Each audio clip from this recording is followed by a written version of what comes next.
Today I'm super excited to be here with Brian Tatler from Diamond Head.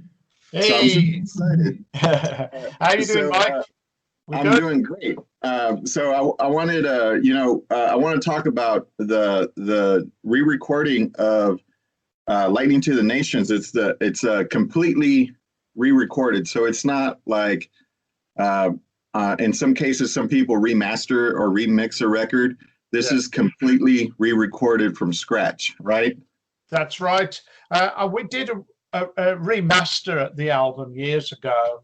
It's been out a couple of times on CD, but now we decided last year to re-record the whole album, mainly because it's the 40th anniversary, and we just thought as we've got the opportunity, and our singer Raz is a producer, so he offered to produce it, and the idea was just too good to pass up, really. And we just thought, originally it was recorded quickly, it was all recorded and mixed inside a week.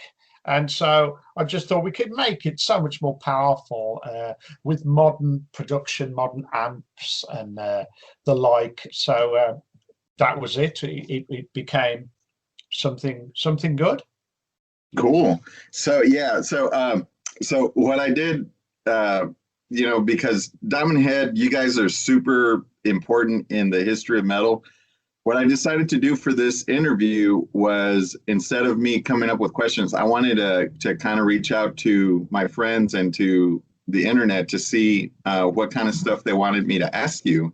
Okay. So you touched on a few things that people wanted to ask about. So let me kind of go through some of those questions. It's like three questions, um, Sure. but and then I'll start asking you about some stuff that I was wondering. So Okay. um, so from this question comes from Michael, and what he's asking is, since you influenced, a lot of like the big four, Metallica and all of these really big bands, do you feel that you're appreciated in your role in metal history? I do, in that I appreciate that, we've been an influential band, and of course it's been incredible for Metallica to cover four Diamond Head songs, and we've got to do gigs with them over the years, and they're forever name checking the name, and it's helped keep the name alive. Um, so, I mean, it would have been nice if we hadn't, split up in the 80s, if we'd have had a better record deal and we'd have had better management, and we'd have done what Iron Maiden did, for example. But I mean, that's very rare. That is super rare for a band, to make it as big as an Iron Maiden or something. So I just don't think, we had the right people around us, and we didn't go for it, um, as just like like other bands did. I mean, I try not to compare myself to the giant Yeah, bands, because yeah, that is one in a million. It's incredibly rare. yeah, Uh, but I in the same way, I'm still really grateful for the influence that we've had, and the fact that we can still be here talking about uh, Diamond Head after 40 odd years. It is amazing.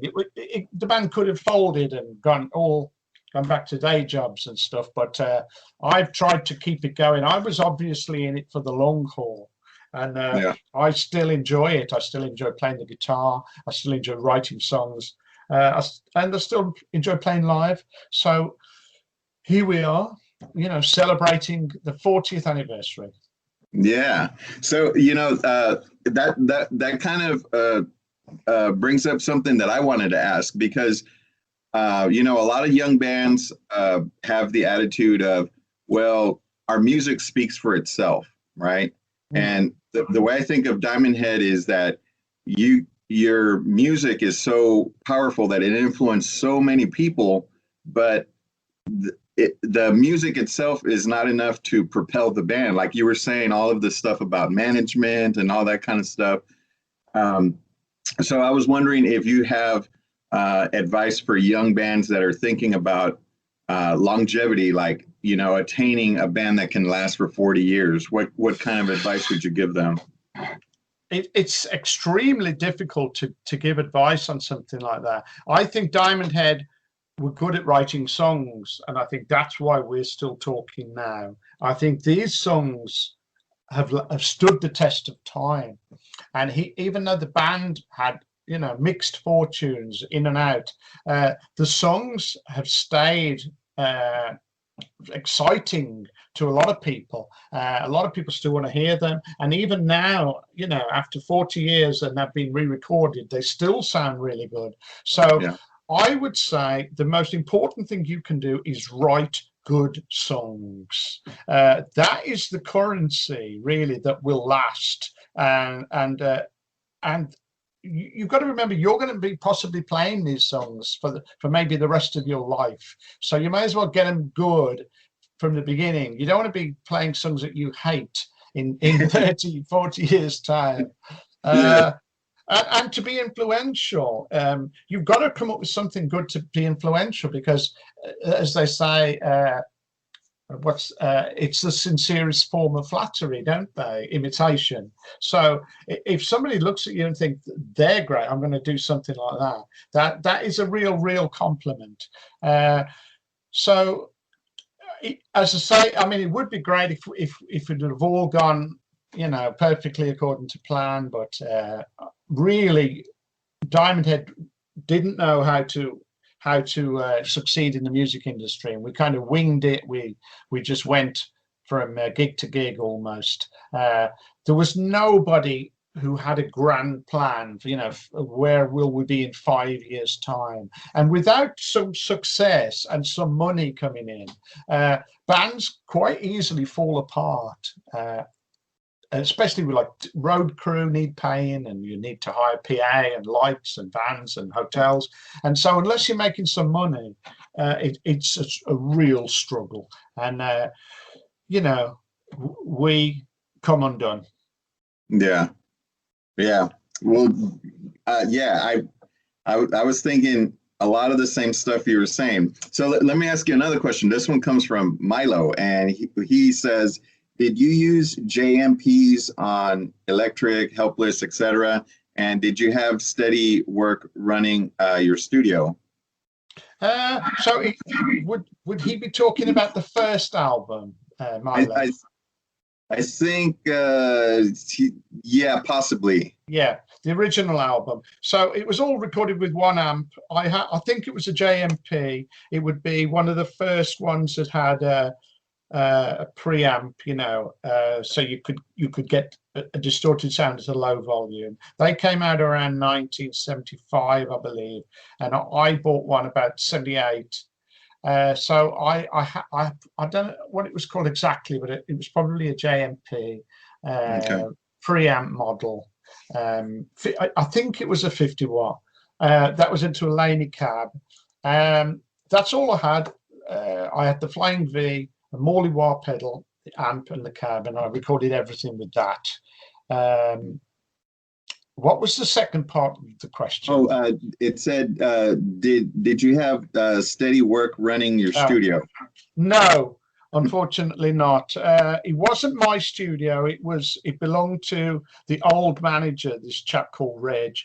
He built it so that Diamond Head could record there, and we only ended up making one album there, and that didn't get released. The band fell apart in 1985, and so the album was pretty much shelved. It was a real shame because we'd all put a lot of work into it.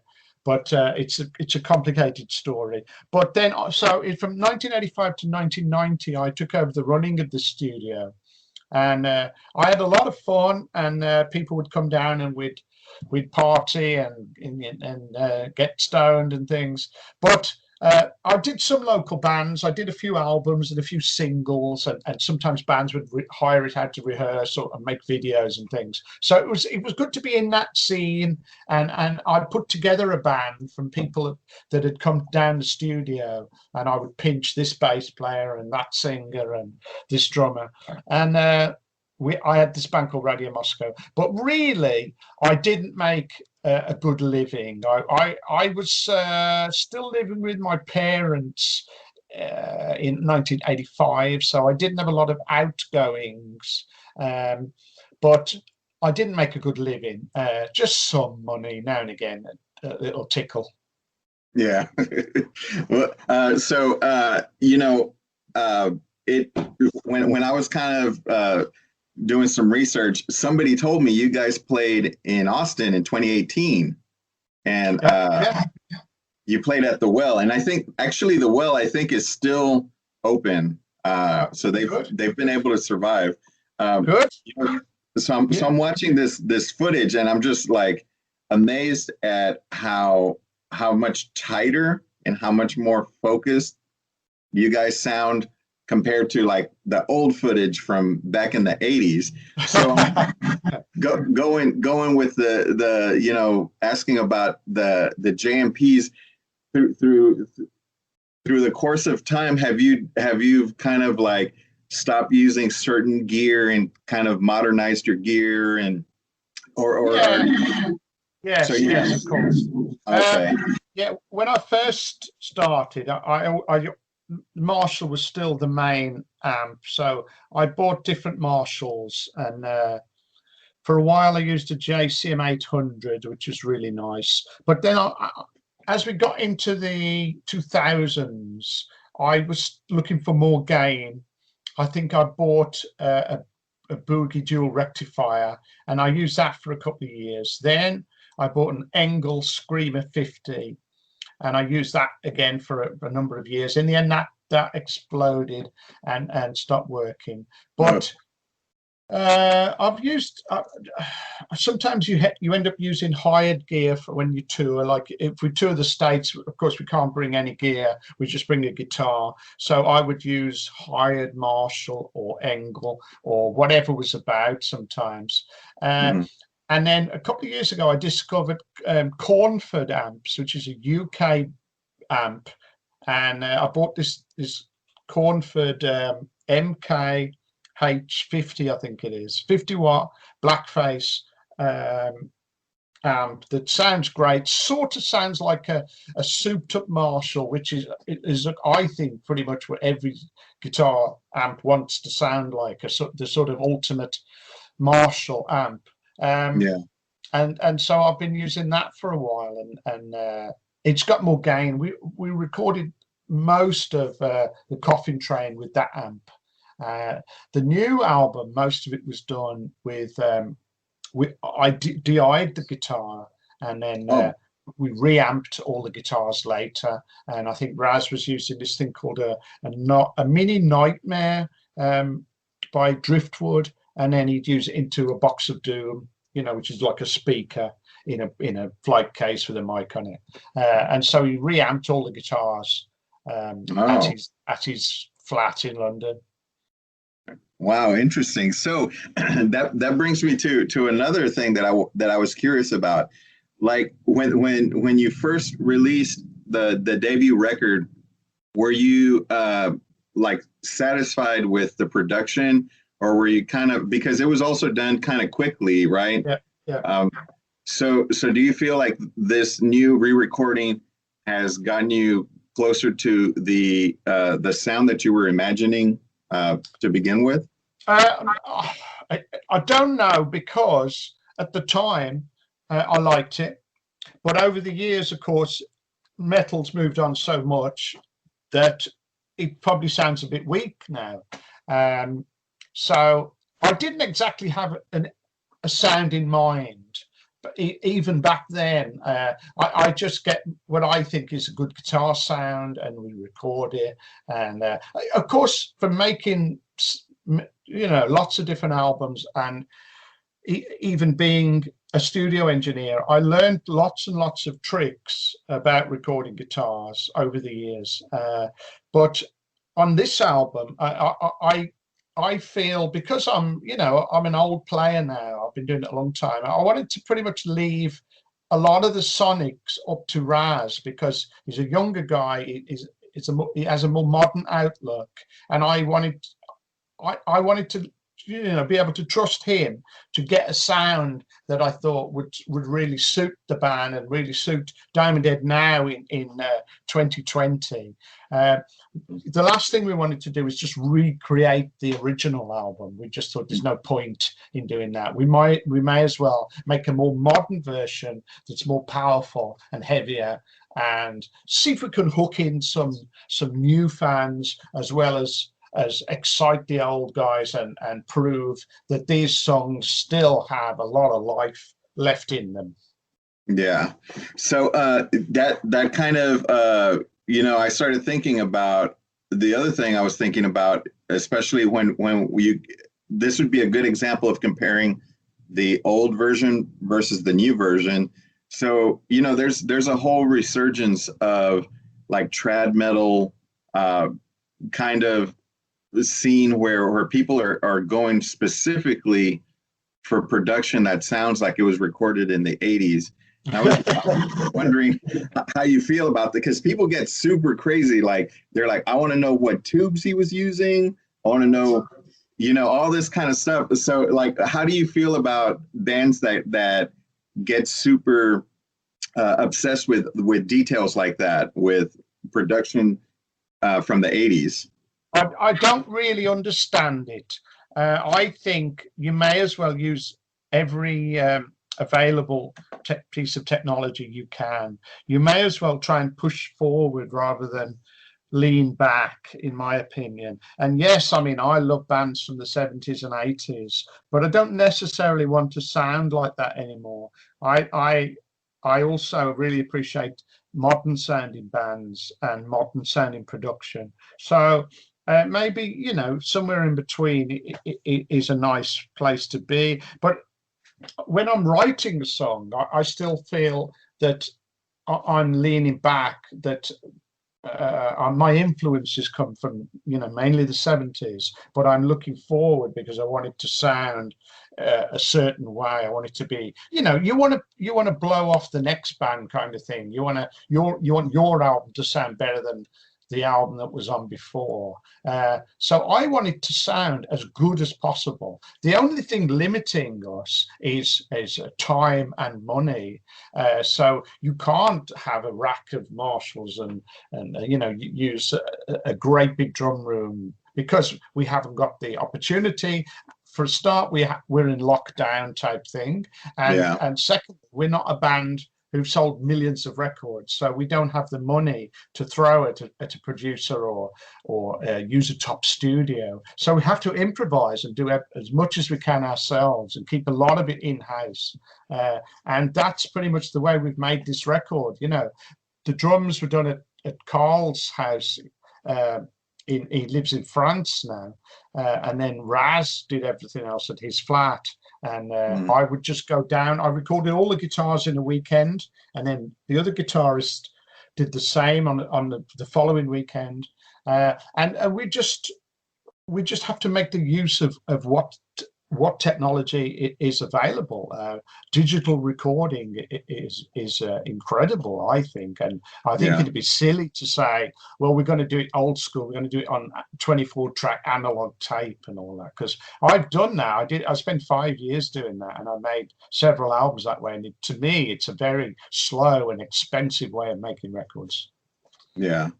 Yeah, I agree. I think about that a lot, because especially here in Austin, there is a huge like, people are really interested in retro, in vintage stuff. So I was wondering about that, if because I always have seen you, Diamond Head, as a forward-looking band, and I think that's why you guys have reached the legendary status, because you guys weren't really trying to emulate something from before. You were trying to do your own new thing. And that's why I think you guys made such a huge impact on metal going forward. Yes, you're absolutely right. When we started, we took all the influences from the the bands we loved, you know, the obvious big bands like Zeppelin and Sabbath and Priest, but we were only interested in looking forward. We, almost like you want to give something back to this music that you love. You want to take the best bits and then amplify it and move it forward into the next decade. I was never interested in blues or rock and roll. I was only interested in the future, and trying to create something that would be, hopefully live forever, but also something that was as great as the stuff that I grew up listening to and loved, all these classic 70s albums that were just, were my influence, and very important to Diamond Head. I think we just wanted to do something like that, but ideally better and move everything forward. Yeah, awesome. Yeah, I'm glad to hear that. So I have I was going to ask you a question. This one comes from Jessie May. She wanted to ask about the punk scene in the UK in the 70s and if it influenced you guys in any way. Yes, it did. It was huge for me. I used to listen to this radio program called the John Peel Show that was on Radio 1, and John would play all the punk records that came out. He was probably the first DJ to play punk in the UK, but he had a Radio 1 slot, so it meant, national radio, and he would play The Damned and Sex Pistols, Ramones, The Jam, etc. And I loved it. I thought it was very exciting, very now, very modern, very new. I got off on the energy of all these young upcoming bands who had, everything to prove, nothing to lose, and it seemed to kick some of the old bands out of the way who probably had their day really, and were probably starting to become a bit, overblown and indulgent. And so suddenly punk brought it right back down to the street. And it was just exciting that for me, it felt like, okay, you could now go and do a gig at a pub up the road or a club or something, and you wouldn't have to be, I didn't have to worry that I'm not the greatest guitarist in the world. I could just rock out, I could play these simple riffs, enjoy it, and excite the crowd. And so, yeah, punk rock was a bit like an adrenaline shot. I felt like somebody kicking me up the arse and saying, get on with it. That's cool. That's awesome. Yeah, I mean, I was thinking like, some of the them kind of playing faster, and then some of your riffs had some of these faster riffs that you guys had. Yeah. That if that was connected in somehow. A song like Hopeless is just a simple F sharp chord, and then you lift your finger off and it becomes an A, and it's just do, do, do, do, do, do, do, do. Really simple. It's almost like anybody could play that. And I think that probably came from, the energy of a punk song, really. But of course, we had a great singer who wouldn't have fit in punk whatsoever. So by melding, probably 70s classic rock with punk, we probably found an energetic new form of rock.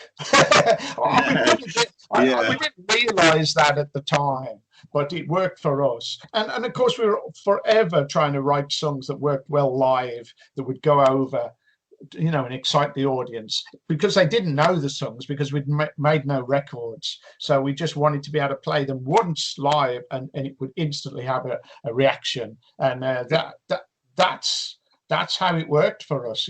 Did it work live? Did the crowd like it? Yeah, that's awesome. So I know that you're kind of limited in time. So I just wanted, before we go, just to see if once COVID is over and bands start touring again, do you have any plans on coming back to Austin? Not at the moment. I'd like to come over to the States. We haven't been over for a couple of years, but we've got a UK tour planned for April and May. So I think we're only focusing on that at the moment. See how that goes. Hopefully, that's going to happen because at the moment, like you say, with COVID, anything could go. All our dates from last year went. So hopefully, it's going to be like getting back into it. And if we can get over to Austin, so much the better. I see Austin City Limits on the TV here from time to time with they've had Pretenders on and Don Henley and Robert Plant and Radiohead, and so it always reminds me of when Diamond Head came over to Austin to see that program. It's a good program. Yeah. I wish they would let metal bands play it. Yeah. Metallica should do it. Yeah. Well, it would be cool if they got you guys to do it. That would be awesome. I'd love to. That would be awesome. I completely blanked. I was gonna ask you. So you have a like a video series that you're doing called Tatler's Tales. Can you tell me a little bit about that? Well, that was just the label said, "Would you do it?" And I just. Got asked a load of questions, and then they chop it up and drip feed it onto YouTube. So it's just me, talking and saying it. It was all done in an hour. It was all pretty quick, but it worked out really, really well. People seem to like it. I don't know. It's a bit of fun. Yeah. Oh, well, cool. Yeah, I thought it was like a weekly thing or something, you put together. It was all done in about an hour, about 6 weeks ago, and there you go. Oh, okay. All right, cool. Well, so I'm super glad that I got to talk to you, and hopefully when all this gets this COVID thing goes away. If you guys don't come to Austin, I'm going to have to go see you guys because I saw that footage of you guys playing at the Well, and I super regret not going. So I'm going to have to go see you guys play live. Okay, well, let's make a date. All right. Awesome. Well, thanks for taking the time and doing this interview with me. I wish you luck on the new record. I hope everybody checks it out. So I'll see you around. Thanks, Mike. Thanks. See you around. Yeah. See you next year, maybe. Hopefully. Yeah. All right. Bye. Bye.